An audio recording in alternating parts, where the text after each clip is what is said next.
Hi friends, ನಮಸ್ಕಾರ ಎಲ್ಲರಿಗೂ. ಇವತ್ತೊಂದು ಸ್ಪೆಷಲ್ ನಾನ್ ವೆಜ್ ರೆಸಿಪಿ ಜೊತೆ ನಾನು ನಿಮ್ಮೊಂದಿಗಿದ್ದೀನಿ. ಅಂಜಲ್ ಮಸಾಲಾ ತವಾ ಫ್ರೈ ಮಾಡ್ತಾ ಇದ್ದೀನಿ. ಇದೊಂದು ನಮ್ಮ ಮಂಗಳೂರಿನ ಸ್ಪೆಷಲ್ ಫಿಶ್ ರೆಸಿಪಿ. ಇದು ಮಂಗಳೂರಿನ ಯಾವುದೇ ಹೋಟೆಲ್ಗಳಲ್ಲೂ ಇದು ಸಿಗುತ್ತೆ, ಅಷ್ಟೊಂದು ಟೇಸ್ಟಿ ಆಗಿರುತ್ತೆ. ಬನ್ನಿ ಇದನ್ನ ನಾವು ಮನೆಯಲ್ಲೇ ಹೇಗೆ ರುಚಿಕರವಾಗಿ ಮಾಡ್ಬೋದು ಅಂತ ನಾನು ನಿಮ್ಗೆ ಹೇಳಿಕೊಡ್ತಾ ಇದ್ದೀನಿ, ನೋಡೋಣ. ಆಮೇಲೆ ಫಸ್ಟ್ ಟೈಮ್ ಈ ಚಾನಲ್ ನೋಡ್ತಿದ್ದೆ, ಚಾನಲ್ ಸಬ್ಸ್ಕ್ರೈಬ್ ಮಾಡಿ ಸಪೋರ್ಟ್ ಮಾಡಿ.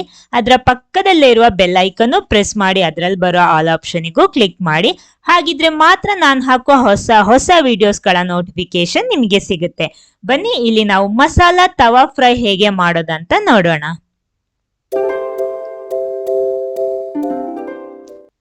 ನೋಡಿ, ಅದಕ್ಕೋಸ್ಕರ ನಾನಿಲ್ಲಿ ಒಂದು ಅಂಜಲ್ ಫಿಶ್ ತಗೊಂಡಿದ್ದೀನಿ, ಅಂದ್ರೆ ಕಿಂಗ್ ಫಿಶ್. ಇಲ್ಲಿ ಇದು ಒಂದು ಫಿಶ್ ಇಡೀ ತಗೊಂಡಿರೋದು 600 ಗ್ರಾಮ್ಸ್ ಇದೆ. ಅದನ್ನ ನೋಡಿ ಈ ರೀತಿ ಕಟ್ ಮಾಡಿ ಕೊಟ್ಟಿದ್ದಾರೆ ನಮಗೆ. ನೋಡಿ ಈ ರೀತಿ ಪೀಸ್ ಆಗಿದೆ ಇದು.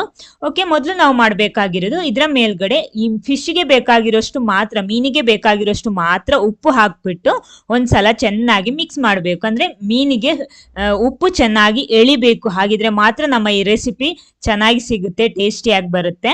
ಉಪ್ಪು ಹಾಕ್ಬಿಟ್ಟು ಒಂದ್ಸಲ ಚೆನ್ನಾಗಿ ಈ ರೀತಿ ಮಿಕ್ಸ್ ಮಾಡ್ಕೊಳ್ಳಿ. ನೋಡಿ, ಫುಲ್ ಆಗಿ ಮಿಕ್ಸ್ ಮಾಡ್ಕೊಳ್ಳಿ ಎರಡು ಬದಿಗೂ ಕೂಡ. ನೆಕ್ಸ್ಟ್ ನಾವೇನ್ ಮಾಡ್ಬೇಕಂದ್ರೆ ಒಂದು ಪ್ಯಾನ್ ಬಿಸಿ ಮಾಡ್ಕೊಳ್ಳಿ. ಇದಕ್ಕಿರೋ ಮಸಾಲ ರೆಡಿ ಮಾಡಬೇಕು. 1/4 ಟೀ ಸ್ಪೂನ್ ಅಷ್ಟು ಮೆಂತೆ ಹಾಕೊಂಡಿದ್ದೀನಿ, ಅರ್ಧ ಟೀ ಸ್ಪೂನ್ ನಮ್ಮ ಓಂ ಕಾಳು ಹಾಕೊಂಡಿದ್ದೀನಿ, ಆಮೇಲೆ 1 ಟೀ ಸ್ಪೂನ್ ಕಾಳು ಮೆಣಸು ಹಾಕೊಂಡಿದ್ದೀನಿ, ಆಮೇಲೆ ಅರ್ಧ ಟೀ ಸ್ಪೂನ್ ಅಷ್ಟು ಜೀರಿಗೆ ಸಾಕು, ಆಮೇಲೆ ನಮ್ಮ ಕೊತ್ತಂಬರಿ ಬೀಜ 2 ಟೇಬಲ್ ಸ್ಪೂನ್ ಬೇಕಿದಕ್ಕೆ. ಓಕೆ, ಇದೆಲ್ಲ ಹಾಕ್ಬಿಟ್ಟು ಒಂದ್ಸಲ ಚೆನ್ನಾಗಿ ಇದನ್ನ ರೋಸ್ಟ್ ಮಾಡಬೇಕು. ಎಣ್ಣೆ ಹಾಕೋಬೇಕಾಗಿಲ್ಲ, ಹೀಗೆ ಮಾಡ್ಬೋದು ನಮಗೆ. ನೋಡಿ ಚೆನ್ನಾಗಿ ರೋಸ್ಟ್ ಆಗಿದೆ. ಇವಾಗ ನೋಡಿ ಇಷ್ಟು ರೋಸ್ಟ್ ಆದ್ರೆ ಸಾಕು, ಅಂದ್ರೆ ಕಲರ್ ಚೇಂಜ್ ಆಗುತ್ತೆ. ಇದನ್ನೊಂದು ಪ್ಲೇಟಿಗೆ ಹಾಕ್ತಾ ಇದ್ದೀನಿ. ಆಮೇಲೆ ಅದೇ ಪ್ಯಾನ್ ಅಲ್ಲಿ ನಾನು ಸ್ವಲ್ಪ ಬ್ಯಾಡಿಗೆ ಮೆಣಸು ಹಾಕ್ತೀನಿ. ಒಂದು 10-20 ಹಾಕೊಳ್ಳಿ, ನಾನು 20 ಬ್ಯಾಡಿಗೆ ಮೆಣಸು ಹಾಕೊಂಡಿದ್ದೀನಿ. ಆಮೇಲೆ ಟೇಸ್ಟ್ ನೋಡ್ಕೊಂಡು ನಮಗೆ ಹೆಚ್ಚು ಕಡಿಮೆ ಮಾಡ್ಬೋದು.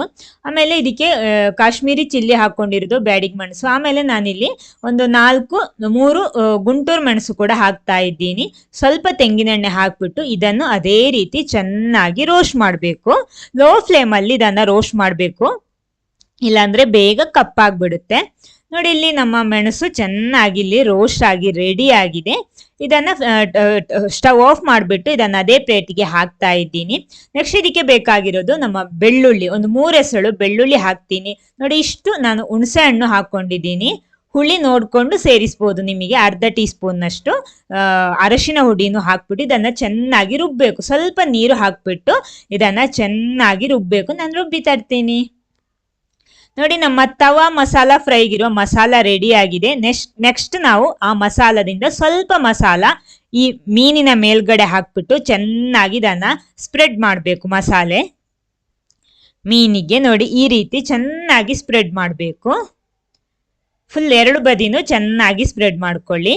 ನೋಡಿ, ಇದಕ್ಕೆ ಎಲ್ಲ ಮಸಾಲೆ ಹಾಕೋದು ಬೇಡ, ಸ್ವಲ್ಪ ಹಾಕಿದ್ರೆ ಸಾಕು. ಅಂದ್ರೆ ನಾವು ಫ್ರೈ ಎಲ್ಲ ಮಾಡುವಾಗ ಹಾಕೋತೀವಲ್ಲ, ಅದೇ ರೀತಿ ಚೆನ್ನಾಗಿ ಮಸಾಲೆ ಎಲ್ಲ ಹಾಕಿದ್ದೀನಿ. ಒಂದು 30 ನಿಮಿಷ ಇದನ್ನ ರೆಸ್ಟ್ ಮಾಡಿ, ಜಾಸ್ತಿ ಆದ್ರೂ ಪರವಾಗಿಲ್ಲ. ನೆಕ್ಸ್ಟ್ ಒಂದು ನಮ್ಮ ತವಾ ತಗೊಳ್ಳಿ. ನಾನಿಲ್ಲಿ ಒಂದು ಕಬ್ಬಿಣದ ಕಾವಲಿ ತಗೊಂಡಿದ್ದೀನಿ.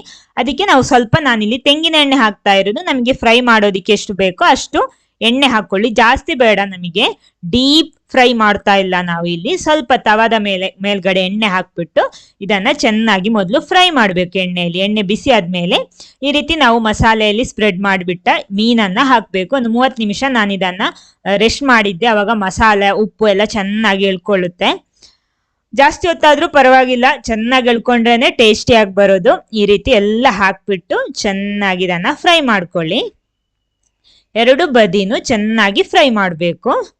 ಒಂದು ಬದಿ ಫ್ರೈ ಆದ್ಮೇಲೆ ತಿರುಗಿಸಿ ಹಾಕೊಳ್ಳಿ, ನಿಧಾನಕ್ಕೆ ಹಾಕ್ಬಿಟ್ಟು ಇದನ್ನ ಚೆನ್ನಾಗಿ ಬೇಯಿಸ್ಕೊಳ್ಳಿ. ಈ ರೀತಿ ನೋಡಿ, 2 ಬದಿನೂ ನಾನು ಈ ರೀತಿ ಚೆನ್ನಾಗಿ ಬೇಯಿಸ್ತಾ ಇದ್ದೀನಿ, ಫ್ರೈ ಮಾಡ್ತಾ ಇದ್ದೀನಿ. ಓಕೆ, ನೋಡಿ ಇವಾಗ ಫುಲ್ ಆಗಿ ಎಣ್ಣೆ ಎಲ್ಲ ಈ ರೀತಿ ಒಂದೇ ಬದಿಯಲ್ಲಿದ್ರೆ ಈ ರೀತಿ ಸ್ಪ್ರೆಡ್ ಮಾಡ್ಕೊಳ್ಳಿ. ನೋಡಿ, ಇವಾಗೆಲ್ಲ ಫ್ರೈ ಆಗಿ ರೆಡಿ ಆಗಿದೆ. ನಾನು ತೆಗಿತಾ ಇದ್ದೀನಿ. ತೆಗಿವಾಗ ನಮ್ಮ ಸ್ಟವ್ ಫ್ಲೇಮ್ ಮಾತ್ರ, ಉರಿ ಮಾತ್ರ ಲೋ ಫ್ಲೇಮ್ ಅಲ್ಲಿ ಇಟ್ಕೊಳ್ಳಿ. ಓಕೆ, ಇದನ್ನೆಲ್ಲ ತೆಗಿಬೇಕು ಮೊದಲು. ಈ ರೀತಿ ತಗೊಳ್ಳಿ.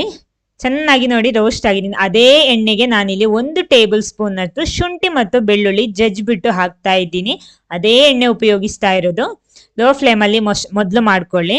ನೋಡಿ ಇದು ಚೆನ್ನಾಗಿ ರೋಸ್ಟ್ ಆದ್ಮೇಲೆ ಇದಕ್ಕೆ ನಾನಿಲ್ಲಿ ಕರಿಬೇವು ಮತ್ತು ಒಂದು ಈರುಳ್ಳಿ ಸಣ್ಣಕ್ಕೆ ಕಟ್ ಮಾಡಿಟ್ಕೊಂಡಿದ್ದೆ ಅದನ್ನ ಹಾಕ್ತೀನಿ. ಇಲ್ಲಿ ಉದ್ದಕ್ಕಲ್ಲ, ಸಣ್ಣಕ್ಕೆ ಕಟ್ ಮಾಡಿಟ್ರೆ ಚೆನ್ನಾಗಾಗೋದು. ಇನ್ನು ಈರುಳ್ಳಿ ಇದೇ ಎಣ್ಣೆಲಿ, ಎಣ್ಣೆ ಜಾಸ್ತಿ ಬೇಡ, ಅದೇ ಎಣ್ಣೆ ಸಾಕು, ಬೇರೆ ಎಕ್ಸ್ಟ್ರಾ ಎಣ್ಣೆನು ಸೇರಿಸಬೇಕಾದ ಅವಶ್ಯಕತೆ ಇಲ್ಲ. ಅಂದ್ರೆ ಇದ್ರಲ್ಲಿ ನಂಗೆ ಬೇಕಾದಷ್ಟು ಎಣ್ಣೆ ಇದೆ, ಕಡಿಮೆ ಆದ್ರೆ ಮಾತ್ರ ಸೇರಿಸ್ಕೊಳ್ಳಿ. ಇನ್ನು ಸ್ವಲ್ಪ ಉಪ್ಪು ಹಾಕೊಳ್ಳಿ, ಅವಾಗ ಈರುಳ್ಳಿ ಎಲ್ಲ ಚೆನ್ನಾಗಿ ಫ್ರೈ ಆಗುತ್ತೆ, ಬೇಗ ಫ್ರೈ ಆಗುತ್ತೆ. ಓಕೆ, ಸ್ವಲ್ಪ ಹೊತ್ತು ವೆಯ್ಟ್ ಮಾಡೋಣ ಇದು ಫ್ರೈ ಆಗೋದಾಗೆ. ನೋಡಿ ಇವಾಗ ಚೆನ್ನಾಗಿ ಈರುಳ್ಳಿ ಎಲ್ಲ ಫ್ರೈ ಆಗಿದೆ ನೋಡಿ, ಈ ರೀತಿ ಫ್ರೈ ಮಾಡ್ಕೊಳ್ಳಿ. ಇನ್ನು ಇದಕ್ಕೆ ನಮ್ಮ ಮಸಾಲೆ ಇದೆಯಲ್ಲ ಅದನ್ನ ಹಾಕೋಬೇಕಂದ್ರೆ ನಾವು ಸ್ವಲ್ಪ ಮೀನಿಗೆ ಹಾಕೊಂಡಿದೀವಿ, ಉಳಿದಿರುವ ಮಸಾಲ ಎಷ್ಟು ಬೇಕೋ ನೋಡ್ಕೊಂಡು ಹಾಕೊಳ್ಳಿ. ಎಲ್ಲ ಹಾಕೋಬೇಕಾದ ಅವಶ್ಯಕತೆ ಇಲ್ಲ, ನಮ್ಮ ಮೀನಿಗೆ ಎಷ್ಟು ಬೇಕೋ ಅಷ್ಟು ನೋಡ್ಕೊಂಡು ಸೇರಿಸ್ಕೊಳ್ಳಿ. ನೋಡಿ ಈ ರೀತಿ ಚೆನ್ನಾಗಿ ಮಿಕ್ಸ್ ಮಾಡಬೇಕು. ಅಂದ್ರೆ ಇವಾಗ ನೋಡಿ ಇದು ದಪ್ಪ ಇದೆ, ನಮ್ಗೆ ಇಷ್ಟು ದಪ್ಪ ಬೇಡ, ಸ್ವಲ್ಪ ನೀರೆಲ್ಲ ಸೇರಿಸ್ಬೋದು. ಒಂದ್ಸಲ ಇದು ಬಿಸಿ ಆದ್ಮೇಲೆ ಇದಕ್ಕೆ ನೀರು ಸೇರಿಸ್ಬೋದು. ನೋಡಿ ಮಿಕ್ಸಿ ಜಾರಿಗೆ ಸ್ವಲ್ಪ ನೀರು ಹಾಕ್ಬಿಟ್ಟು ನಾನು ಇದಕ್ಕೆ ಹಾಕ್ತಾ ಇದ್ದೀನಿ. ಒಳ್ಳೆ ಬಿಸಿ ಬಿಸಿ ಕಾವಲಿಗೆ ನೀರು ಹಾಕುವಾಗ ಒಳ್ಳೆ ಸೌಂಡ್ ಬರುತ್ತೆ ನೋಡಿ. ಈ ರೀತಿ ಚೆನ್ನಾಗಿ ಮಿಕ್ಸ್ ಮಾಡ್ಕೊಳ್ಳಿ. ದಪ್ಪ ಇದ್ರೆ ಪುನಃ ನೀರು ಸೇರಿಸ್ಬೋದು. ಜಾಸ್ತಿ ದಪ್ಪ ಮಸಾಲ ಬೇಡ ನಮಗೆ, ಅಂದ್ರೆ ಅದು ಚೆನ್ನಾಗಿ ರೋಸ್ಟ್ ಆಗುವಾಗ ದಪ್ಪ ಬರುತ್ತೆ, ಆಮೇಲೆ ಅದು ಆವಾಗಲೇ ಆ ಮಸಾಲೆಗೆ ಟೇಸ್ಟ್ ಇರೋದು. ಇನ್ನು ಮಸಾಲೆಗೆ ಎಷ್ಟು ಬೇಕೋ ಅಷ್ಟು ಮಾತ್ರ ಉಪ್ಪು ಹಾಕೊಳ್ಳಿ. ನಾವು ಈರುಳ್ಳಿಗೂ ಹಾಕೊಂಡಿದೀವಿ, ನೋಡ್ಕೊಂಡು ಚೆಕ್ ಮಾಡ್ಕೊಂಡು ಹಾಕೊಳ್ಳಿ.